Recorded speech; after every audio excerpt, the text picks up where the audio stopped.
حضرت ابو بکر صدیق رضی اللہ تعالیٰ عنہ سے مروی ہوئے فرماتے ہیں کہ رسول صلی اللہ تعالیٰ علیہ وسلم جب ہم انہیں نہ دیکھ پا رہے ہیں کہ اس ظاہری دنیا سے وہ تشریف لے گئے تو انہوں نے کہا اگر کسی کو رسول کی محبت تلاش کرنی ہو تو وہ آل نبی کی قربت تلاش کرے، آل نبی کی قربت میں رسول کی قربت انہیں نظر آئے گی۔ یہ حضرت ابو بکر صدیق رضی اللہ تعالیٰ عنہ سے روایت ہے۔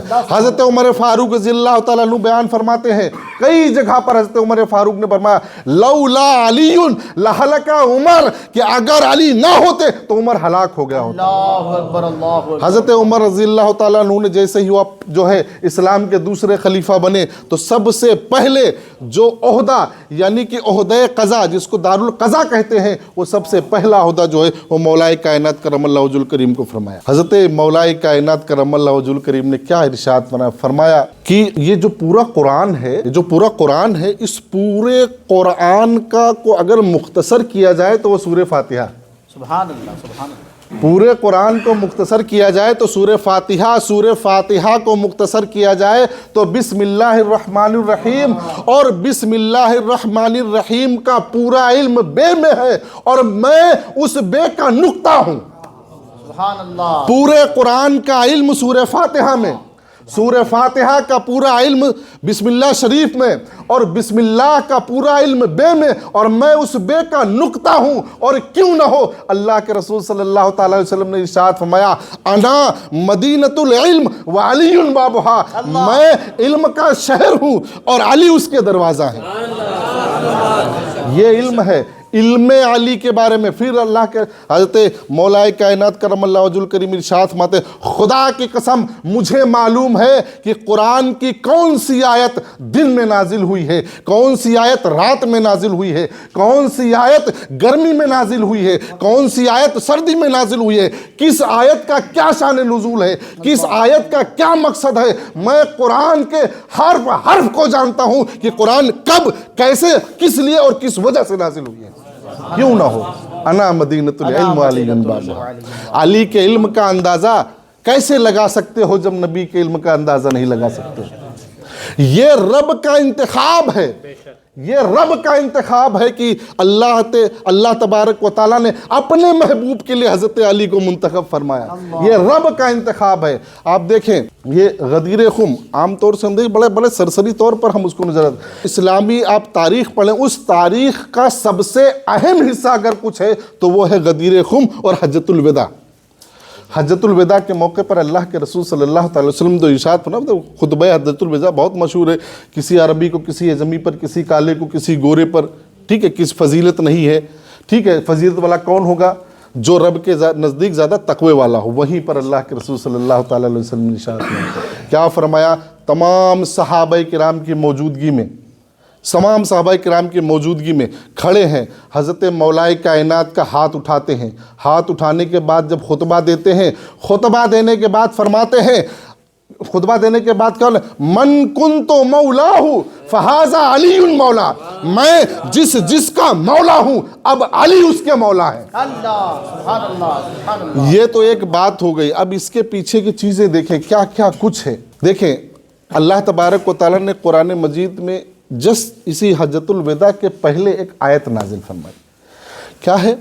بلغ ما انزل الیک، اے رسول اس سے آپ پہنچا جو تم پر نازل ہوا ہے، جو تم پر نازل ہوا ہے اسے آپ پہنچا دیجئے۔ قرآن نازل ہوا، پہنچا دیا، رسالت پہنچا دی، تبلیغ پہنچا دی، نماز پہنچا دی، روزے حج زکوٰۃ سب تو پہنچا دیا، اب کیا بچا ہے؟ اور اسی کے آگے فرمایا اگر آپ وہ نہیں پہنچاتے ہیں، اگر آپ وہ نہیں پہنچاتے ہیں تو آپ نے رسالت کی تبلیغ کو مکمل نہیں کیا ہے۔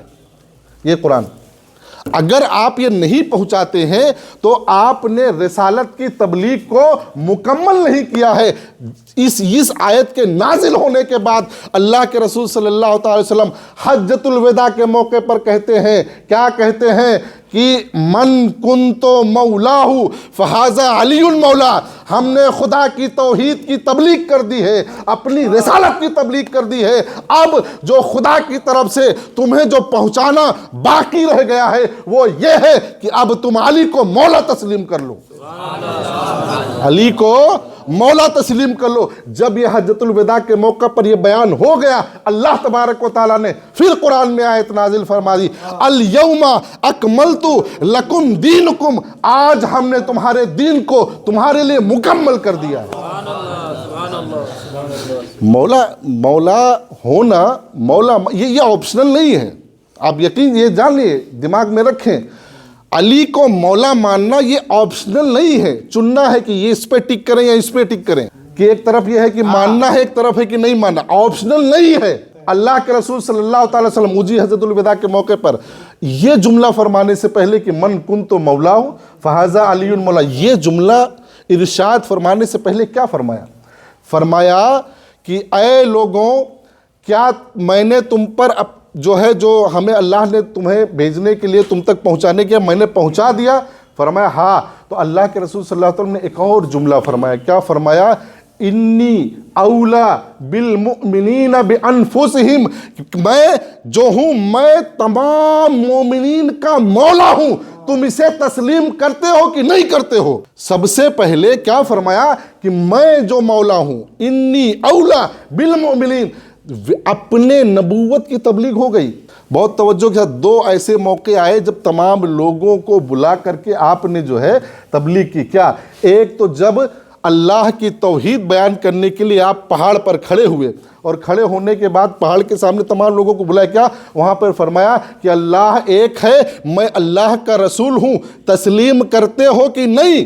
یہ دوسری ایسی جگہ تھی جہاں پر فرمایا کہ میں تمام مومنین کا مولا ہوں، یہ تسلیم کرتے ہو کہ نہیں؟ جب سب لوگوں نے تسلیم کر لیا، پھر فرمایا کہ جن لوگوں نے مجھے مولا تسلیم کر لیا ہے، اب میں اعلان کرتا ہوں کہ علی ان کے مولا ہے جنہوں نے مجھے مولا تسلیم کیا۔